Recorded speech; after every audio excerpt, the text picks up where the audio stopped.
Martin, gustong-gusto makita at makausap si Elisa para ipagtapat ang totoong nararamdaman sa dalaga. Inyong matutunghayan sa ika-15 kabanata na pinamagatang Kumuha ng Pagkakataon. Pero bago ang lahat, kung bago ka pa lamang sa aking channel, ay huwag niyo pong kalimutan i-subscribe at i-click ang notification bell para updated pa po kayo sa susunod pang video.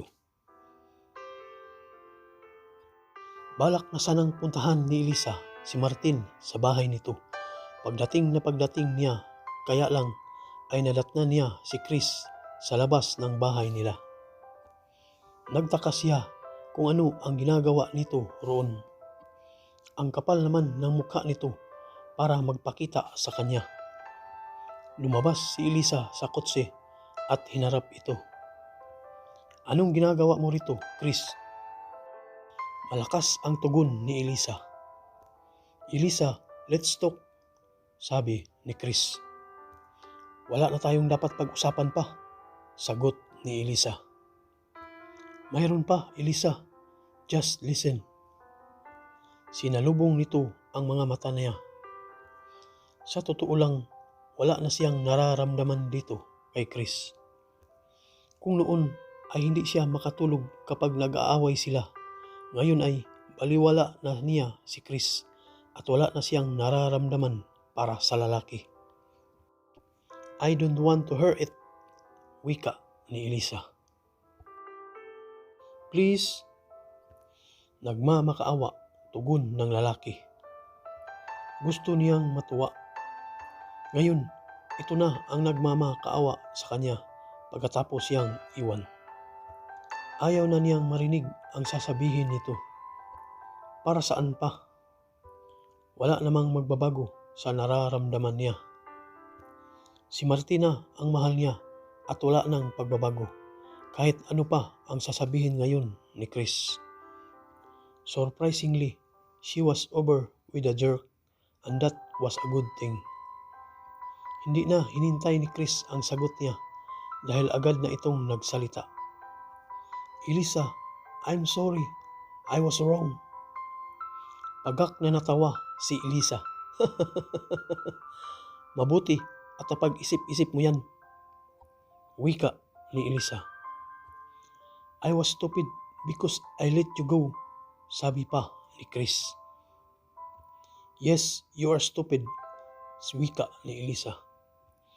Elisa, please, come back to me, sabi ni Chris. Nagpapatawa ka ba? Sarkastikong wika ni Elisa. Elisa, I'm really sorry. Nagawa ko lang naman iyon kasi ano? Kasi kailangan mo ng pera para masundan mo si Kati? Naghihimutok na sabi ni Elisa. You don't understand, Elisa, sabi ni Chris. At ano ang hindi ko naintindihan, ha? Hindi ako bubo at lalong hindi ako tanga, wika ni Elisa. I don't think talking to you would do both of us any good. So please, leave now, sabi ni Elisa. No, I won't leave, mariing sabi ni Chris. Why not? Look, Elisa, I love. Please, wag mong ituloy ang sasabihin mo. I don't want to hear any of your lies anymore. We're done here, wika ni Elisa. Ayaw niyang uling bigyan ng pagkakataon si Chris na saktan siya. Ayaw niyang masaktan ng paulit-ulit ng iisang tao. Akma na siyang tatalikod nang hilain siya ni Chris at walang kaabog-abog siyang hinalikan. Nagpupumiglas siya hanggang sa maisipan niyang sampalin na lang ito. Napabitiw si Chris sa pagkakahawak sa kanya at sinapo ng kamay ang pisking sinampal niya. Napalakas yata ang pagkakasampal ni Elisa. Makinig kang mabuti, Chris, dahil ngayon ko lang ito sasabihin. Kalmado ang boses ni Elisa, ngunit naikuyom ni Elisa ang mga kamay sa sobrang galit na nararamdaman. Ang lakas ng loob ng lalaking ito na magpakita at halikan siya. Kung hindi lang siya nakapagpigil, baka hindi lang sampal ang aabutin ni Chris. Hindi ko na isusumbat sa iyo ang mga panluloko mo, pero ang kapal din naman ng mukha mo para bumalik sa akin. Sana naman mahiya ka sa balat mo. Isang bisis ka pang lumapit sa akin at hindi lang sampal ang aabutin mo. Nagulat si Elisa sa sarili dahil nasabi niya iyon nang hindi nanginginig ang kanyang boses. She was in pain, of course, but she did not feel the need to cry. Hindi na uli siya magsasayang ng luha para kay Chris. Siguro panahon na para maging matatag siya para sa sarili. Dahil kapag nagpadala lang siya sa mga sinasabi nito at sa kanyang nararamdaman, siya rin naman ang talo. Hindi na niya dapat ito pinag-aaksyahan ng oras. Ang dapat niyang inaalala ngayon ay ang pagtatapat ng nararamdaman sa taong mahal niya, hindi sa walang kwentang ex-boyfriend niya. Nagsimula nang maglakad palayo si Elisa, pero napahinto siya nang may maalala. I really love you back then, Chris, and I realize it's the most stupid thing I ever done in my entire life. Alam mo, hindi naman sana kita binitawan kung hindi ka nang iwan. Tapos na tayo, Chris. Bago siya maglakad palayo at nilingon niya ito at nilapitan. May nakalimutan pala akong ibigay sa iyo. Buong lakas na sinampal ni Elisa uli si Chris. You deserve that. Napatingin si Martin sa kanyang orasan dahil gustong-gusto na niyang makita si Elisa. Sumilip siya sa bintana, ngunit hindi pa iyon ang hinihintay niya. Hinihintay kasi niya si Elisa na dumating dahil nais niya itong makausap. Ang sabi ng kapatid nitong si Noah ay off-duty daw ang dalaga sa hospital at kasama ang mga kaibigan, kaya tinawagan niya ito. Ang sabi nito ay may kailangan daw itong pag-usapan kasama ang mga kaibigan at si Elisa na lang ang papunta sa bahay niya oras na makauwi ito. Kanina pa niya hinihintay si Elisa dahil gusto na rin niya itong makausap. Gusto niyang magtapat ng nararamdaman sa dalaga. Lagi itong laman ng isip niya, maging sa kanyang panaginip ay naroon din ang dalaga. Mahal niya ito at sa bawat araw na magkasama sila ay lalong nahulog ang loob niya rito. Lalo pang naging espesyal ang pagtingin niya sa dalaga mula nang pagsaluhan nila ang halik na iyon. It felt so special. Pakiramdam niya si Elisa na talaga ang para sa kanya. Pero may mga bagay siyang kinakatakutan. Paano kung mahal pa ng dalaga ang ex-boyfriend nito? Paano kung hindi pa ito handang magmahal?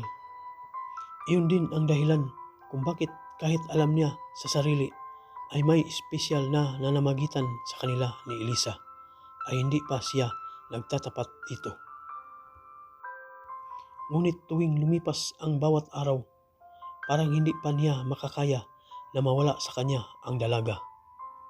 Mahirap na, baka maunahan pa siya ng iba. Muling naupo sa sopa si Martin at naghihintay na dumating si Elisa. Napatingin pa siya sa kanyang cellphone, ngunit ni text ay walang ipinadala sa kanya ang dalaga. Naiinip na si Martin. Nang hindi na matiis, ay muli siyang sumilip sa kanyang bintana upang tingnan kung nakauwi na si Elisa. Si Chris! Nag-init ang ulo ni Martin nang makita ang pagmumukha ni Chris. Kung maaari lang talaga, babasagin niya ang mukha ni Chris dahil sa panluloko kay Elisa. Ngunit ano ang ginagawa nito kina Elisa? Nakikita niyang nag-uusap ang mga ito.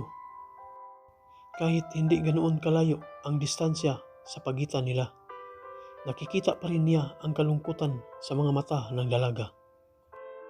What the hell was he seeing to her? Pagkirot ng loob niya, nakaramdam si Martin ng labis na galit. Was Chris trying to win her back?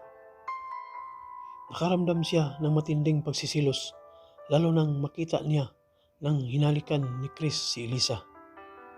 Agad na siyang tumalikod mula sa bintana dahil ayaw na niyang makita ang mga pangyayari. Ngunit kahit nakatalikod na siya, ay hindi pa rin maalis sa kanyang isip ang nakita. Para bang pinipiga ang puso niya at lalong tumindi ang sakit ng kanyang nararamdaman nang may maisip siya. Hindi kaya gusto ring makipag-usap ni Elisa sa kanya dahil sasabihin nitong nakipagbalikan na ito kay Chris? Alam ni Martin wala siyang karapatang magsilos, pero hindi niya mapipigilan ang sarili na hindi masaktan. He loved Elisa.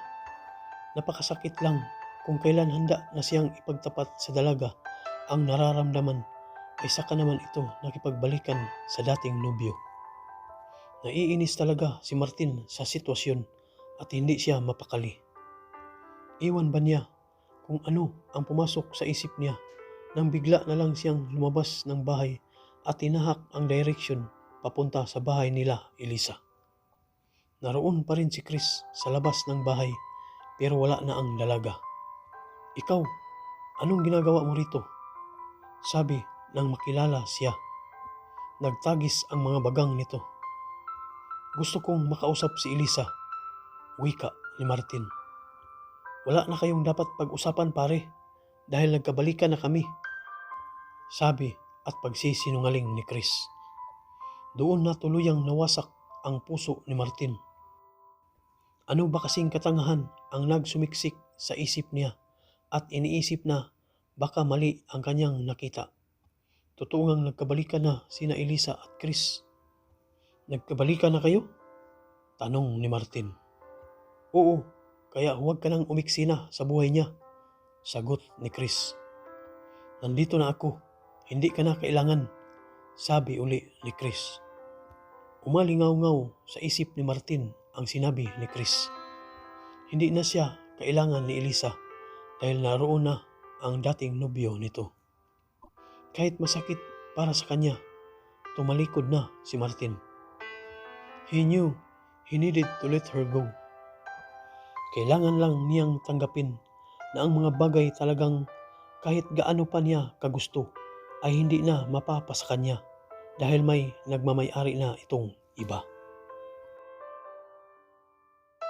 Sa nasaksihan na eksena ni Martin at sa buong akala niya nagkabalikan na si Elisa at ang ex-boyfriend na si Chris. Tuluyan na kaya ni Martin na talikuran at kalimutan ang dalaga? Abangan sa susunod na kabanata at kung nagustuhan niyo po ang aking kwento ay huwag niyo pong kalimutan i-subscribe at i-click ang notification bell para updated pa po kayo sa susunod pang video. Thank you for watching and God bless.